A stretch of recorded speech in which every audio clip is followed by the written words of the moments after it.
صحبت اللہ والوں کی، صحبت اللہ والوں کی، اللہ سے ملوا جاتی۔ الحمدللہ رب العالمین والعاقبۃ للمتقین والصلاۃ والسلام علی سید المرسلین، اما بعد۔ قال النبی صلی اللہ علیہ وسلم: کلکم راع وکلکم مسئول عن رعیتہ، او کما قال علیہ الصلاۃ والسلام۔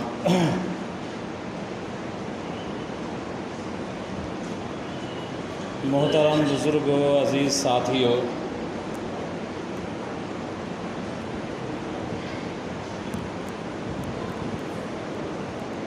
گزشتہ ہفتے کی باتوں سے متعلق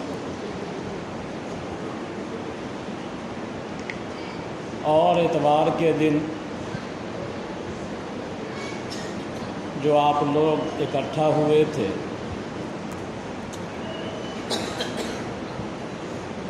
اور جو باتیں سامنے آئی تھی معاشرے اور سماج میں پھیلی ہوئی بے حیائی اور برائیوں پر قدغن کیسے لگایا جائے، پابندی کیسے لگائی جائے، انہی باتوں کو آگے بڑھاتے ہوئے آج آپ حضرات سے گفتگو کرنی ہے۔ معاشرہ اور سماج، اس کا الگ سے کوئی وجود نہیں ہے،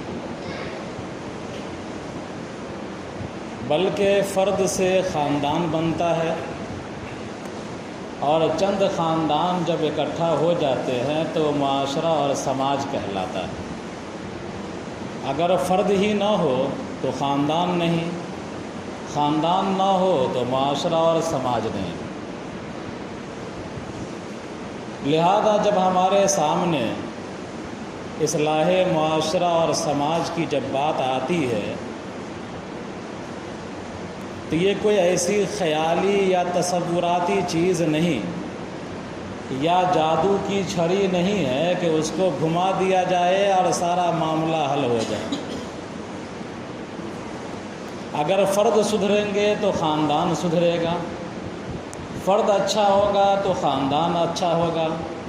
اور جب خاندان اچھا ہوگا تو معاشرہ اور سماج اچھا ہوگا۔ تو اصلاح معاشرہ اور سماج کی بنیادی کڑی فرد۔ ہم آپ اگر صالح ہوں گے تو ہمارا خاندان صالح ہوگا، اور ہمارا خاندان صالح ہوگا تو ہمارا معاشرہ اور سماج بھی پاکیزہ اور صالح ہوگا۔ اللہ کے رسول صلی اللہ علیہ وسلم نے اسی کی طرف اشارہ کرتے ہوئے فرمایا: کلکم راع وکلکم مسئول عن رعیتہ، کہ انسانی سماج اور معاشرے کا ہر فرد راعی ہے، ہر فرد نگہبان ہے، اپنا نگہبان، اپنے ماتحت رہنے والے افراد کا نگہبان ہے، اور ہر فرد سے اس کے ماتحت رہنے والے افراد کے بارے میں اللہ تعالیٰ سوال کرے گا۔ انسان باپ ہوتا ہے تو باپ کی ماتحتی میں بیٹیاں بھی ہیں، باپ کی ماتحتی میں بیٹے بھی ہیں، دادا ہے اس کی ماتحتی میں پوتے بھی ہیں، پوتیاں بھی ہیں، نانا ہے اس کے ماتحتی میں ناتنیاں بھی ہیں، نواسے بھی ہیں، چاچا ہے اس کے ماتحتی میں بھتیجے بھی ہیں، دائرہ بڑھاتے رہیے۔ تو جو بھی فرد ہے اس کی ماتحتی میں جتنے افراد ہیں، اللہ تبارک و تعالی ان فردوں کے متعلق بھی سوال کرے گا، اور ان کے ماتحت رہنے والے افراد کے متعلق بھی سوال کرے گا۔ یہ حدیث ہماری اور آپ کی رہنمائی کے لیے کافی ہے کہ اصلاح معاشرہ کی شروعات سب سے پہلے خود ہمیں اپنے ذات سے کرنی ہوگی، پھر اس کے بعد اپنے خاندان سے کرنی ہوگی، پھر اس کے بعد سماج کی طرف آنا ہوگا، اگر ہم اور آپ ہی نہ سدھریں گے اور اپنے خاندان کو نہیں سدھاریں گے تو اب کوئی جبرائیل علیہ السلام آنے والے نہیں ہیں سدھارنے کے لیے، یا کوئی نبی آنے والا نہیں ہے، نبوت کا دروازہ بند ہو چکا۔ مختلف مواقع پر اصلاح معاشرہ کے لیے تحریکیں اٹھتی ہیں، کمیٹیاں بنتی ہیں، باہمی معاہدے ہوتے ہیں۔ یہ لوگوں کا بیدار ہونا، جب جاگے تبھی سویرا، لوگوں کا بیدار ہو جانا اور اس کے لیے باہمی معاہدہ کرنا یا باہمی کمیٹیاں بنانا، یہ ایک مستحسن عمل ہے، اچھا عمل، اور شریعت اسلام میں اس کی نظیر موجود ہے۔ جناب نبی کریم صلی اللہ علیہ وسلم نے مکہ میں بھی ایک ایگریمنٹ کیا تھا، ایک معاہدہ کیا تھا لوگوں کے درمیان، چند قبائل کے درمیان، اور اس معاہدے میں آپ شریک تھے، اور اس معاہدے کی نگرانی کرنے والے جو افراد تھے ان میں آپ صلی اللہ علیہ وسلم بھی تھے۔ اور مدینہ کے اندر بھی ایک معاہدہ کیا تھا۔ مدینہ کے معاہدے کو میثاق مدینہ کہا جاتا ہے، اور اس معاہدے میں وہ معاہدہ زیادہ تر سیاسی پہلو لیے ہوئے۔ مدینے میں جو آپ نے معاہدہ کیا، اس معاہدے کے روح سے مسلمانوں کو، جناب نبی کریم صلی اللہ علیہ وسلم کو، صحابہ کرام کو ایک سیاسی پوزیشن حاصل ہوئی، اور آپ کی قیادت کا، آپ صلی اللہ علیہ وسلم کی قیادت کا مدینہ والوں نے، یہودیوں نے اور دیگر قبائل کے لوگوں نے آپ کی قیادت کو تسلیم کیا۔ وہ ایک سیاسی نوعیت کا معاہدہ تھا، کبھی اس پر گفتگو کریں گے انشاءاللہ۔ لیکن مکہ میں آپ صلی اللہ علیہ وسلم نے ایک موقع پر جو معاہدہ میں شامل ہوئے، وہ معاہدہ سماجی نوعیت کا تھا، معاشرتی نوعیت کا تھا، اور اس معاہدے میں شامل ہونے پر اور شریک ہونے پر یا اس معاہدے کی نگرانی کرنے پر آپ صلی اللہ علیہ وسلم فخر کیا کرتے تھے، اور نبوت کے زمانے میں کہا کرتے تھے کہ آج بھی اگر کوئی ہم کو بلائے گا اس طرح کے معاہدے کے لیے تو محمد الرسول اللہ صلی اللہ علیہ وسلم اس معاہدے کے لیے آگے بڑھے گا، اور وہ معاہدہ مجھے سرخ اونٹوں سے زیادہ بہتر ہے۔ وہ معاہدہ کیا تھا؟ اس معاہدے کا نام حلف الفضول کہلاتا ہے۔ یہ آپ صلی اللہ علیہ وسلم نے 20 سال کی عمر میں یہ معاہدہ کیا تھا اور اس میں شریک تھے۔ جب آپ صلی اللہ علیہ وسلم کی عمر 20 سال کی تھی تو اس زمانے میں ایک بڑی مشہور جنگ ہوئی۔ ہر علاقے کا اپنا اپنا مزاج ہوتا ہے، ہندوستانیوں کا مزاج الگ ہے، پڑوس کے ملکوں کا مزاج الگ ہے، اس کے پڑوس میں پہاڑوں کا ملک ہے، اس کا مزاج الگ ہے، بازو میں بنگلہ دیش ہے، وہاں کا مزاج الگ ہے۔ عرب کا مزاج الگ تھا،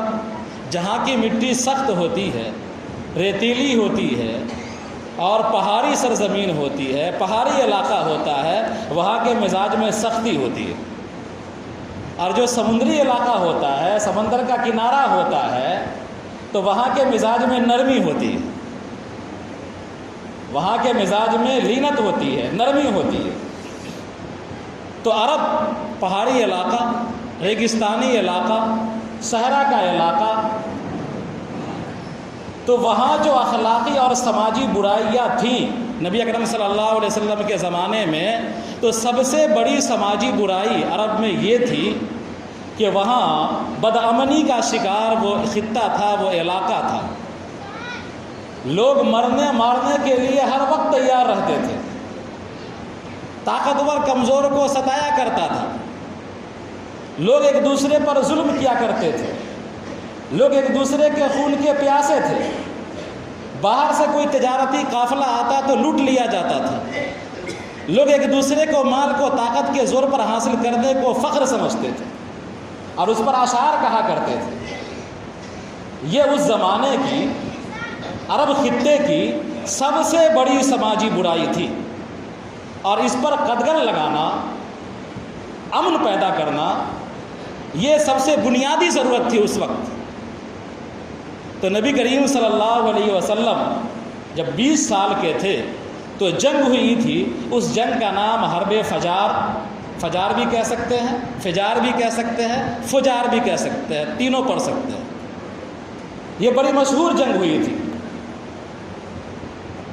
یہ قریشیوں کے درمیان ہوئی تھی یہ جنگ، اور حوازن والے یا بنو قیس والے ان کے درمیان یہ جنگ ہوئی تھی، اور اس جنگ کے نتیجے میں سینکڑوں افراد ادھر کے اور سینکڑوں افراد ادھر کے مارے گئے تھے۔ اس میں آپ صلی اللہ علیہ وسلم کو بھی شریک ہونا پڑا، اس لیے کہ آپ کے چچا زہیر بن عبد المطلب اس جنگ کے اندر شریک تھے اور انہوں نے مجبور کیا تھا کہ آپ کو چلنا ہے۔ بات دل نخواستہ آپ صلی اللہ علیہ وسلم شریک ہوئے، لیکن آپ نے کسی پر نہ تیر پھینکا نہ تلوار چلائی، بلکہ آپ اپنے چچا کو دشمنوں کے طرف سے آیا ہوا تیر اٹھا کر کے بڑھا دیا کرتے تھے۔ یہ کافی خوفناک جنگ تھی، اس خطے کا امن غارت ہو گیا تھا، لوگوں کا سکون چھن گیا تھا، لیکن اس جنگ کے اختتام پر جو معاہدہ ہوا وہ معاہدہ حلف الفضول کے نام سے مشہور ہے، اور حلف الفضول اس لیے کہا جاتا ہے کہ اس سے پہلے بھی ایک قسم کا معاہدہ ہو چکا تھا، وہ 3 افراد کے درمیان ہوا تھا، اور وہ تینوں افراد کا نام فضل ہی تھا، یعنی اول دوم ثالث تینوں کا نام فضل تھا، اس کی جمع ہوئی فضول۔ ایسا معاہدہ ہوا تھا، اسی معاہدے کے نام پر جنگ فجار کے اختتام پر جو معاہدہ ہوا اس کا نام حلف الفضول رکھا گیا۔ اس معاہدے کی جو شقیں تھی وہ یہ تھی کہ ہم میں کا کوئی ایک دوسرے پر ظلم نہیں کرے گا، ہم لوگ مل کر کے ہر حال میں ظالموں کو روکیں گے، مظلوموں کا تعاون کریں گے، غریبوں و بے کسوں کے لیے امداد کے طور پر آگے بڑھیں گے، امداد کرنے کے لیے آگے بڑھیں گے، اگر کوئی باہر سے قافلہ آئے گا تو اس کے سامان کی حفاظت کریں گے، کوئی مسافر آئے گا اس کے جان و مال کی حفاظت کریں گے، اور کسی پر زیادتی ہونے نہیں دیں گے۔ یہ معاہدے کی موٹی موٹی باتیں تھیں۔ اس سے پہلے بھی ایک معاہدہ ہوا تھا، اس کا نام حلف الفضول تھا، اس کا نام اسی کی ایک تجدید تھی۔